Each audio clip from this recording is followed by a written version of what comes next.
მოგესალმებით ყველას, მოდით მოვამზადოთ ბადრიჯანი ბაჟიში. შეუდგეთ საქმეს ძალიან მარტივი რეცეპტი გელოდება წინ. თასში მოვათასოთ მუშის პუდრა და უმატოთ მოთოშული ხახვი, წიწაკა, ყვითელი ყვავილი, უცხო სუნელი, ხმელი ქინძი, მარილი და ნიორი.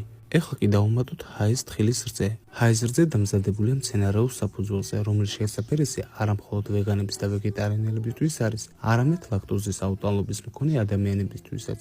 და უბრალოდ მათთვის, ვისაც სურს შეეტანოს მცენარეული პროდუქტი თავის კვებით რაციონში.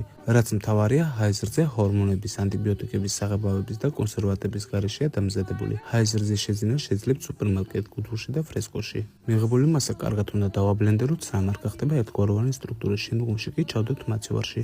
ამასობაში კი მოვამზადოთ ხრაშუნა ბადრიჯანი. გათლილ ბადრიჯანს მოვაყაროთ მარილი. შემდგომში კი ყველაფერი კარგად გადავორიოთ. მოვაყაროთ სიმინდის სახამებელი და ისევე კარგად გადავორიოთ. ქვაბში მოვათავსოთ ზეთი და გავაცხელოთ 180 გრადუსამდე. როგორც კი ზეთი გაცხელდება, მოვათავსოთ ბადრიჯანი და შევწვათ ოქროსფერ ზედაპირამდე.